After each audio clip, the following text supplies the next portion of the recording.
November 1 കേരളപ്പിറവി ദിനത്തിൽ ഉപ്പുതറയിൽ വ്യാപാരികൾ ശുചീകരണ പ്രവർത്തനങ്ങൾ നടത്തി.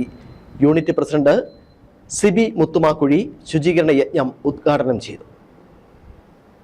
കേരള വ്യാപാരി വ്യവസായി ഏകോപന സമിതി സംസ്ഥാന വ്യാപകമായി കേരളപ്പിറവി ദിനം ശുചീകരണ ദിനമായി ആചരിച്ചു. എല്ലാ യൂണിറ്റുകളിലും ശുചീകരണ ദിനമായി ആചരിക്കുന്നതിന്റെ ഭാഗമായിട്ടാണ് ഉപ്പുതറ യൂണിറ്റിൽ ശുചീകരണം സംഘടിപ്പിച്ചത്. ഉപ്പുതറ ടൗണിൽ അപകടകരമായി നിന്നിരുന്ന കാടുകൾ വ്യാപാരികൾ വെട്ടിനീക്കുകയും ശുചീകരിക്കുകയും ചെയ്തു. യൂണിറ്റ് പ്രസിഡന്റ് സിബി മുത്തുമാക്കുഴി ശുചീകരണ പരിപാടി ഉദ്ഘാടനം ചെയ്തു. വ്യവസായി ഏകോപന സമിതി ജില്ലാ കമ്മിറ്റിയുടെ നിർദ്ദേശപ്രകാരം നവംബർ 1 ശുചീകരണ ദിനമായിട്ട് ആചരിക്കുകയാണ്.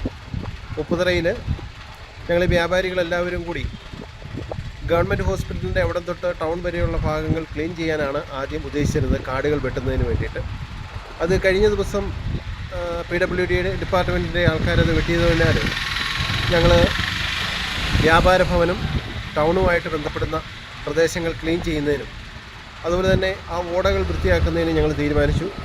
അതിൻ്റെ ഭാഗമായിട്ട് ഞങ്ങൾ ഇന്ന് രാവിലെ 8 മണി മുതൽ 10 മണി വരെ അവിടെ ക്ലീനിങ് ജോലികൾ ചെയ്തു.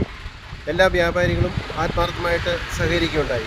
കാടുകൾ വെട്ടിത്തെളിക്കുകയും ബോട്ടിൽ ബൂത്ത്, സ്ട്രീറ്റ് ലൈറ്റ് എന്നിവ വൃത്തിയാക്കുകയും ചെയ്തു. വ്യാപാര ഭവന്റെ പിന്നിലെ സ്ഥലത്തു നിന്നിരുന്ന കാടുകൾ വെട്ടി വൃത്തിയാക്കി അവിടെ വാഴ കൃഷി ആരംഭിക്കുകയും ചെയ്തു. ശുചീകരണ പരിപാടികൾക്ക് നിരവധി വ്യാപാരികൾ നേതൃത്വം വഹിച്ചു. Idukki vision news, Upputhara.